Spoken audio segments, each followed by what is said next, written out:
quand les visages autour forment un bouquet fleuri, que mille et un parfums exhalent un paradis, quand la joie d'être ensemble prend le goût du bonheur, qu'on se prend à l'envie de chanter tous en chœur.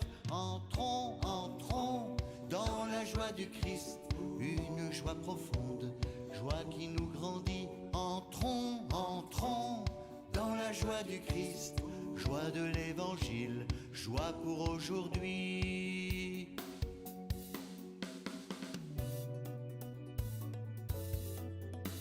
En devenant l'oiseau, si libre et si confiant, qu'il se laisse porter sur les ailes du vent, ou la biche assoiffée qui a fini sa course, puisqu'elle a su trouver où se cachait la source. Entrons, entrons dans la joie du Christ, une joie profonde, joie qui nous grandit. Entrons, entrons dans la joie du Christ, joie de l'évangile, joie pour aujourd'hui.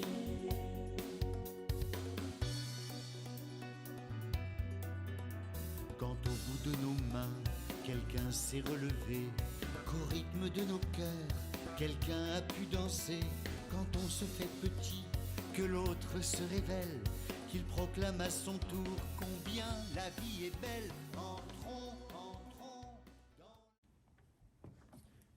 Chers amis, bonjour, vous qui nous suivez de chez vous. La parole de Dieu aujourd'hui, encore une fois, vient à nous grâce à cette technologie YouTube. Alors, nous allons vivre ensemble une célébration eucharistique en ce jour où l'Église nous invite à commémorer Saint Thomas d'Aquin. Nous sommes en union au nom du Père et du Fils et du Saint-Esprit. Amen. La grâce de Jésus notre Seigneur, l'amour de Dieu le Père et la communion de l'Esprit Saint soient toujours avec vous. Et avec votre esprit. Oui, chers amis, aujourd'hui, 28 janvier, l'Église nous invite à souligner l'anniversaire du décès de Saint Thomas d'Aquin, un docteur de l'Église qui a laissé sa marque sur la formation encore aujourd'hui. Toute la formation des prêtres se base sur les recherches, les découvertes, l'œuvre approfondie par Thomas d'Aquin. La parole de Dieu aujourd'hui va nous inviter à découvrir comment le royaume grandit et se développe autour de nous. Parfois, nous cherchons à comprendre et nous doutons que Dieu agit à travers certains événements et nous préférons prendre d'autres chemins. Et le texte de la première lecture va nous montrer comment, comme David, malgré tout ce que le Seigneur fait pour nous, nous demeurons des hommes, des femmes faibles. Demandons pardon au Seigneur pour nos péchés, nos fautes. Demandons au Seigneur de nous prendre en pitié. Seigneur, prends pitié. Seigneur, prends pitié. Ô Christ, prends pitié. Ô Christ, prends pitié. Seigneur, prends pitié. Seigneur, prends pitié. Que Dieu Tout-Puissant nous fasse miséricorde, qu'il nous pardonne nos péchés, nous conduise à la vie éternelle. Amen. Unissons nos cœurs et prions le Seigneur. Seigneur Dieu, tu as fait de saint Thomas d'Aquin un modèle admirable par son désir ardent de sainteté et l'étude de la science sacrée. Accorde-nous de contempler par l'intelligence ce qu'il a enseigné et d'accomplir ce qu'il a lui-même pratiqué. Par Jésus-Christ ton Fils, notre Seigneur, qui vit et règne avec toi, dans l'unité du Saint-Esprit, Dieu pour les siècles des siècles. Amen. Lecture du deuxième livre de Samuel. Au retour du printemps, à l'époque où les rois se mettent en campagne, David envoya Joab en expédition, avec ses officiers et toute l'armée d'Israël. Ils massacrèrent les fils d'Ammon et mirent le siège devant Rabat. David était resté à Jérusalem. Un soir, il se leva de sa couche pour se promener sur la terrasse du palais.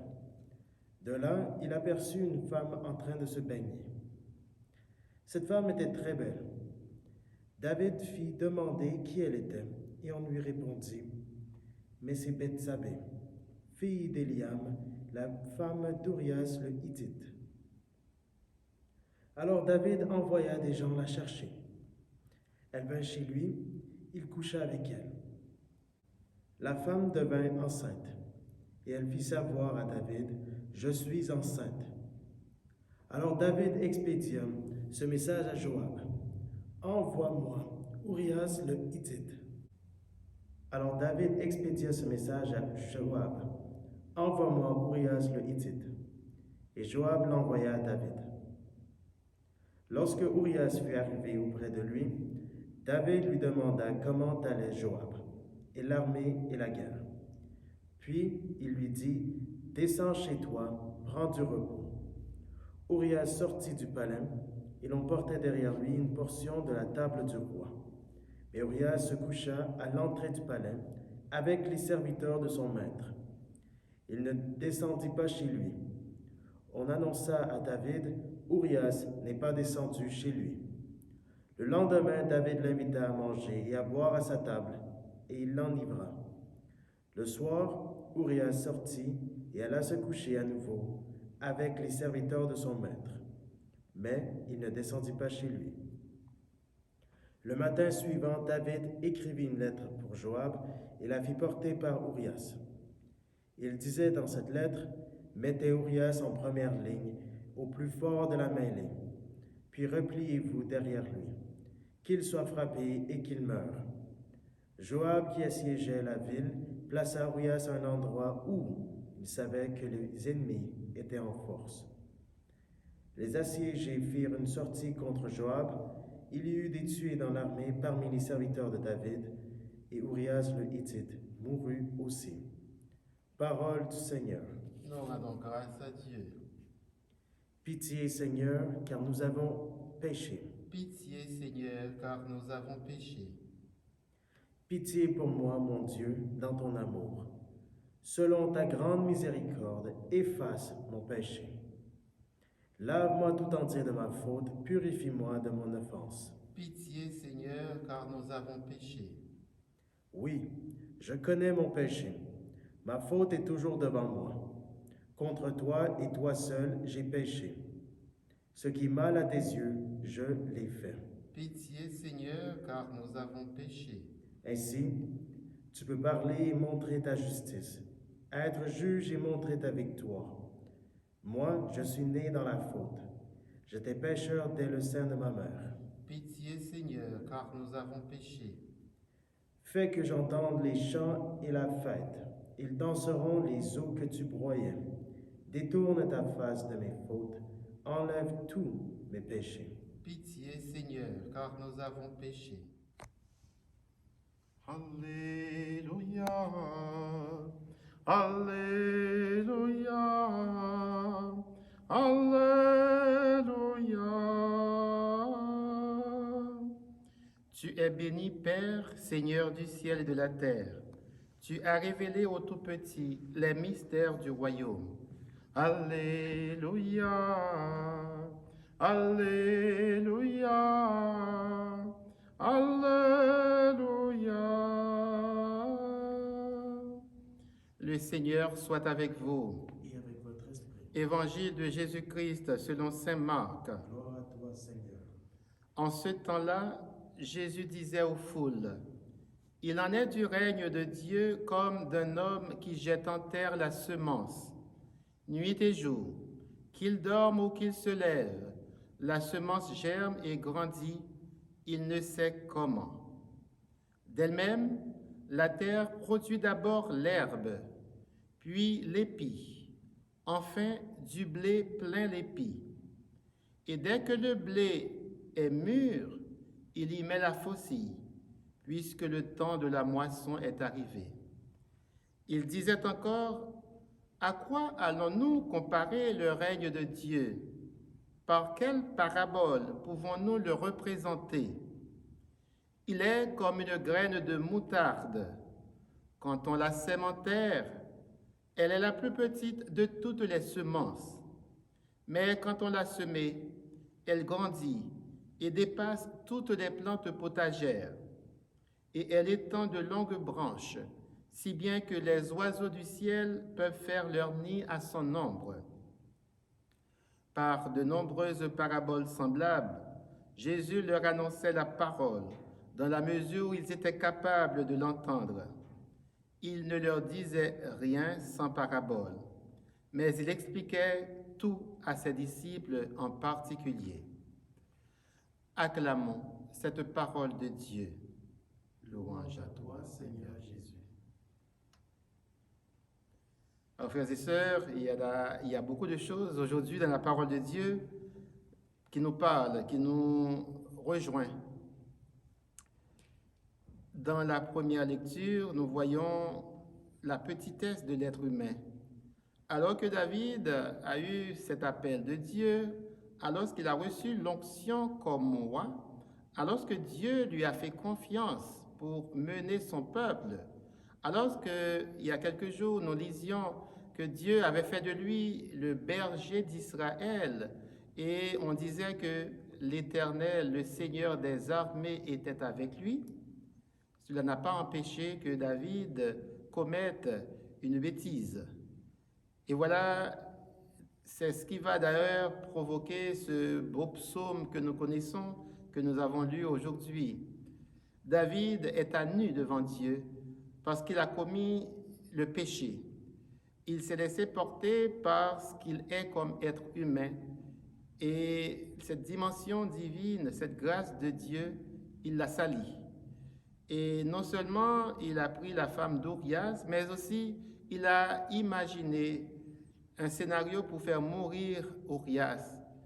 Voilà que Dieu, un peu plus tard, on verra dans la parole de Dieu, va lui parler par le prophète pour lui dire, écoutez, c'est toi, ce grand propriétaire, c'est toi qui n'a pas obéi à ma parole et qui a volé la terre qui appartenait aux petits paysans, toi qui es un grand propriétaire terrien. Et David va reconnaître devant Dieu sa petitesse et il va crier, pitié mon Dieu, pitié pour moi, dans ta grande miséricorde, efface mes fautes. La leçon qu'il faut retirer, c'est que Dieu, quand il nous confie une mission, il nous la confie comme nous sommes. Il ne nous enlève pas ce que nous avons, mais il veut que nous marchions vers lui avec ce que nous sommes.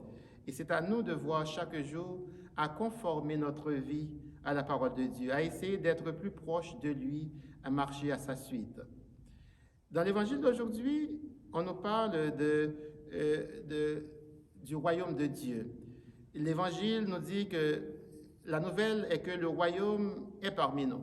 C'est la principale nouvelle que Jésus est venu annoncer. Dès le début de son ministère, le royaume de Dieu est parmi nous.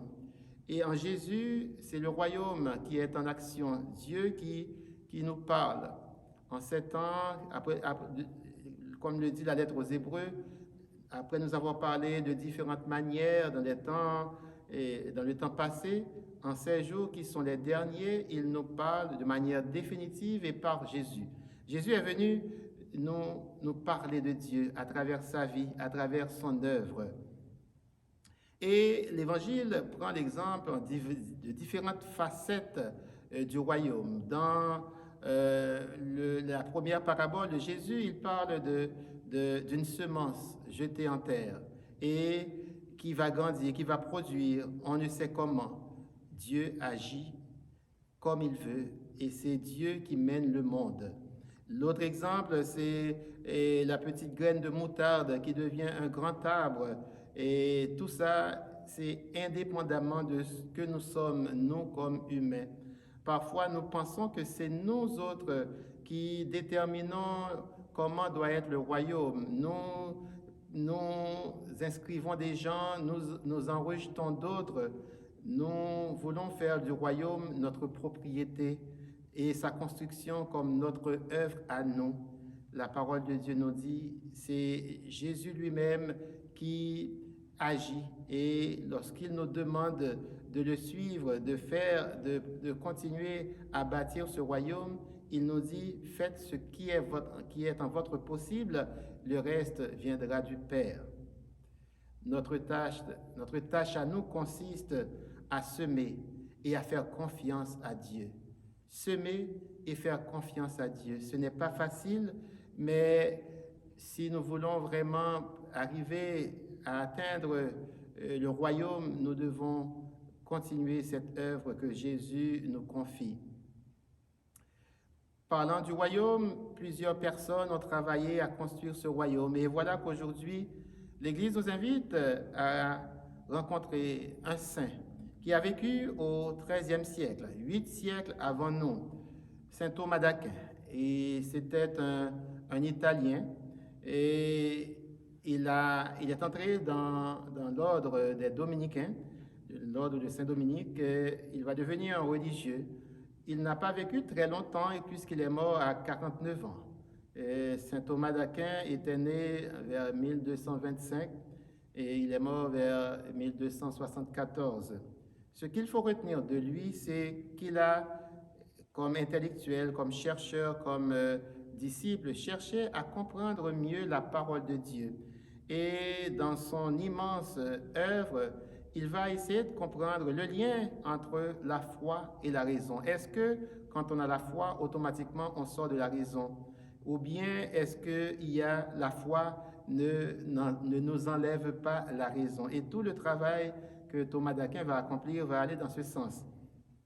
Il va essayer de lier la pensée chrétienne à la pensée d'Aristote, un philosophe qui a vécu longtemps avant nous, avant notre ère même. Et saint Thomas d'Aquin va faire une synthèse pour montrer que on peut être savant, on peut être philosophe et avoir la foi. Si bien que son œuvre est tellement importante, tellement que son œuvre traduit la doctrine même de l'Église. Lors du Concile Vatican II, dans les années 60, il va y avoir un décret, le décret sur la formation des prêtres, qui va dire que l'œuvre de Thomas d'Aquin est tellement importante que on va en faire, disons, le cœur de l'enseignement aux futurs prêtres. Donc, il est le maître à penser des futurs prêtres. Et la philosophie et la théologie s'est bâtie sur la pensée thomiste, la pensée de saint Thomas. Voilà pourquoi aujourd'hui, quand vous allez dans un lieu d'enseignement et le grand séminaire catholique, vous allez trouver, on va vous parler beaucoup de saint Thomas, puisque le cœur de l'enseignement, de la philo, de la théologie est axé sur ses recherches à lui et sur le lien entre la foi et la raison. Alors, chers amis, aujourd'hui, demandons au Seigneur la lumière de l'Esprit pour que chaque jour, nous comprenions mieux comment il veut que nous vivions, comment il veut que nous allions à lui, comment il veut que nous construisions le royaume. Le royaume est là et c'est à chaque jour que nous devons chercher à le découvrir pour en faire le cœur de notre vie. Prions les uns pour les autres. Prions pour toutes les personnes qui cherchent Dieu dans l'obscurité de leur vie. Amen.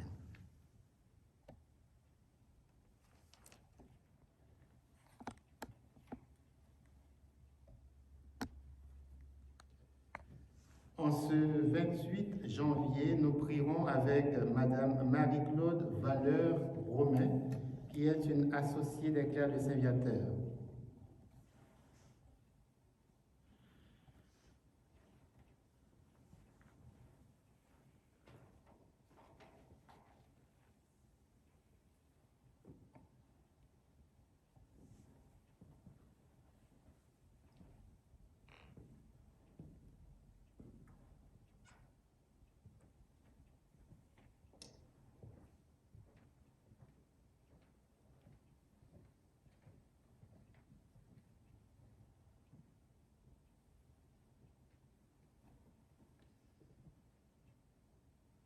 Tu es béni, Dieu, de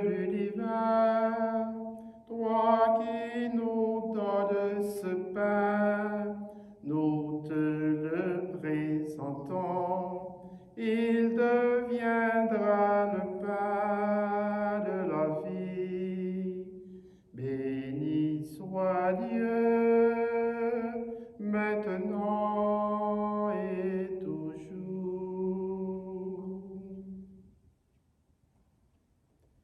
Tu es béni, Dieu de l'univers, toi qui nous donnes ce vin, nous te le présentons. Il deviendra le vin du salut. Béni soit Dieu, maintenant et toujours.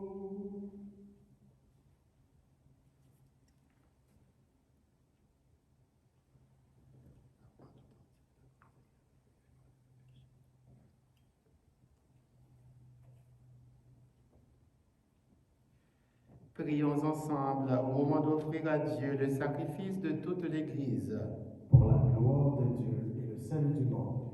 Tandis que nous célébrons tes mystères, Seigneur, que ton Esprit Saint répande sur nous la lumière de la foi, dont il n'a cessé d'éclairer saint Thomas d'Aquin, pour que rayonne ta gloire. Par le Christ notre Seigneur. Amen. Le Seigneur soit avec vous. Et avec votre esprit, Élevons notre cœur. nous le tournons vers le Seigneur. Rendons grâce au Seigneur notre Dieu. Cela est juste et bon. Vraiment, il est juste et bon pour ta gloire et notre salut de t'offrir notre action de grâce toujours et en tout lieu. Seigneur Père très saint, Dieu éternel et tout-puissant, par le Christ notre Seigneur. Tu donnes à ton Église de se réjouir en la fête de saint Thomas d'Aquin. Par l'exemple qu'il a donné, tu nous encourages. Par son enseignement, tu nous éclaires. À sa prière, tu veilles sur nous. C'est pourquoi, avec la multitude des anges et des saints, nous chantons l'hymne de ta gloire et sans fin nous proclamons. Terre et ciel, chantez sans fin le Dieu trois fois saint. Il est digne et juste de vous louer, Seigneur, pour votre majesté infinie. Terre et ciel, chantez sans fin le Dieu trois fois saint.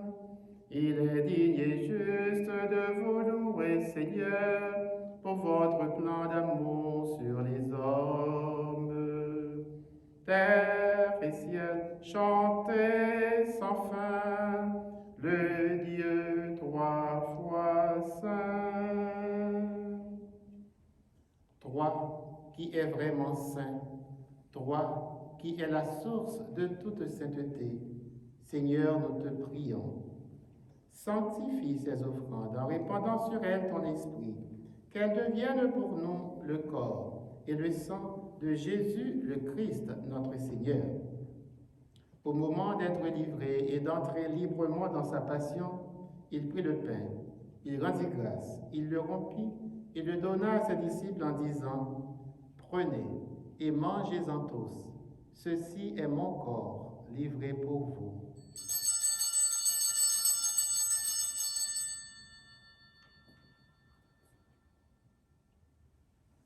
De même, à la fin du repas, il prit la coupe. De nouveau, il rendit grâce et la donna à ses disciples en disant, « Prenez et buvez-en tous, car ceci est la coupe de mon sang, le sang de l'alliance nouvelle et éternelle, qui sera versé pour vous et pour la multitude en rémission des péchés.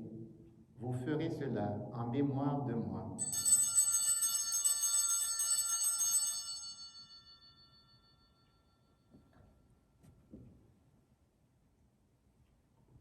Il est grand le mystère de la foi. Nous proclamons ta mort, Seigneur Jésus. Nous célébrons ta résurrection. Nous attendons ta venue dans la gloire.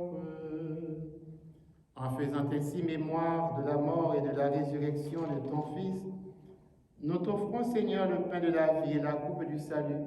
Et nous te rendons grâce, car tu nous as estimés dignes de nous tenir devant toi pour te servir. Humblement, nous te demandons qu'en ayant part au corps et au sang du Christ, nous soyons rassemblés par l'Esprit Saint en un seul corps. Souviens-toi, Seigneur, de ton Église répandue à travers le monde. Fais-la grandir dans ta charité, en union avec notre pape François, notre évêque Christian, son auxiliaire Alain, et tous les évêques et les prêtres et les diacres. Souviens-toi aussi de nos frères et sœurs qui se sont endormis dans l'espérance de la résurrection. Et souviens-toi dans ta miséricorde de tous les défunts. En particulier aujourd'hui, souviens-toi de Marcelin Courdet, de Augustin Caoussac, de Albert Desrosiers, d'André Litte, de René Mandeville, de Stewart Chamco, de Jean Chaussé. Accueille-les dans la lumière de ton visage. Sur nous tous, enfin, sur les personnes malades de notre communauté, tu les connais, chacune par son nom, Massimo, Aline et tant d'autres. Souviens-toi de Parnell, Alcindor. Souviens-toi de tous les malades qui se recommandent à nos prières.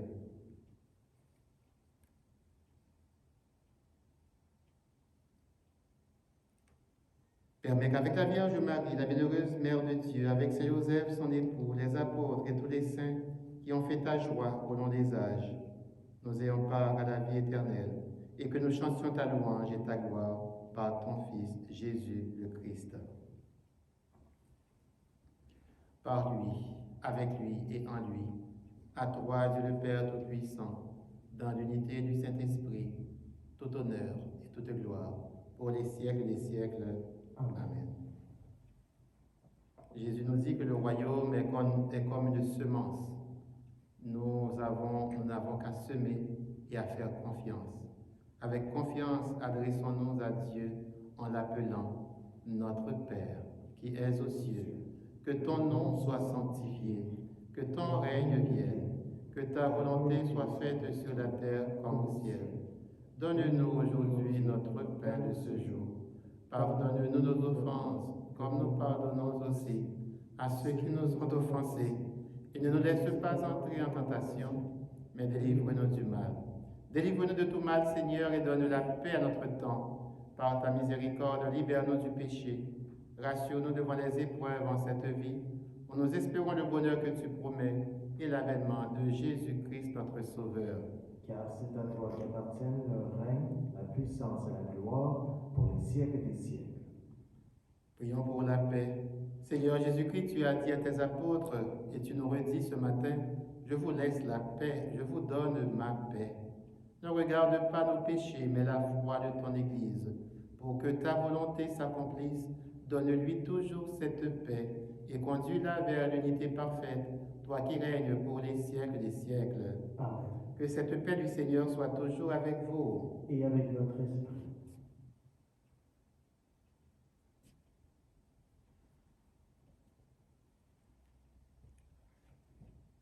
Agneau de Dieu qui prend nos péchés, agneau de Dieu qui prend nos péchés, tu donnes paix au monde, paix, tu donnes paix au monde. Agneau de Dieu qui prend nos péchés, agneau de Dieu qui prend nos péchés, tu donnes joie au monde, joie, tu donnes joie au monde. Agneau de Dieu qui prend nos péchés, agneau de Dieu qui prend nos péchés, tu donnes vie au monde, vie, tu donnes vie au monde.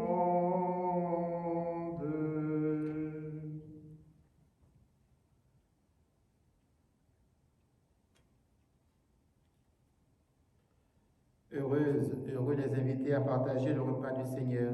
Voici Jésus. Il se donne à nous dans ce pain. Il est l'agneau de Dieu qui enlève le péché du monde.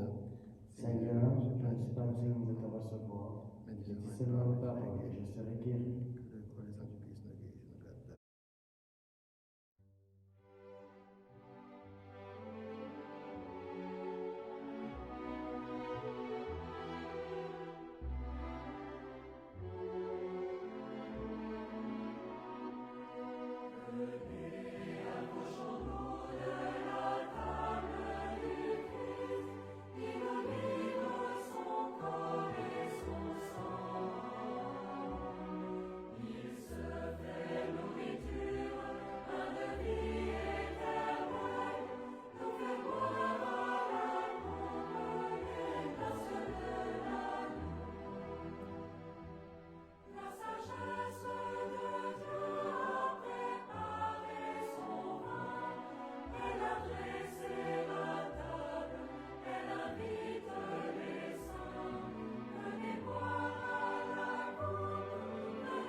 Une pensée à méditer aujourd'hui. Chaque fois que je cède à une envie qui ne correspond pas à la volonté de Dieu, le mensonge s'insinue dans mon cœur et le corrompt. Un seul remède alors s'impose à moi, revenir à Dieu. Lui seul peut me guérir du mal. Alors merci encore une fois, Jonathan, pour tout, pour cette présence constante, pour partager avec le reste de la communauté et d'autres personnes. Je sais qu'il y a bien de personnes qui nous regardent et qui vivent la célébration avec nous. C'est grâce à toi. Merci beaucoup.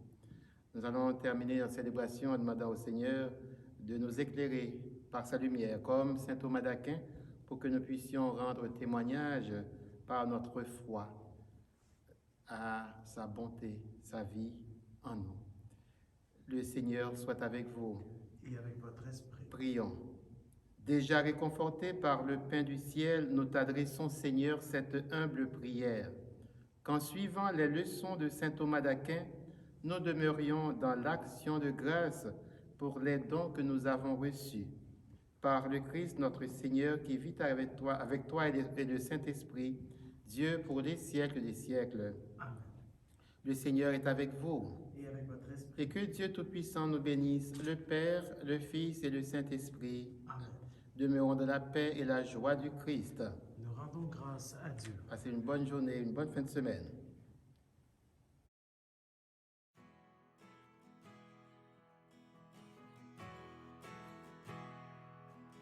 Tu nous envoies, Seigneur, aux quatre coins du monde, tout comme des brebis, là au milieu des loups. Et pourtant cette peur que chante une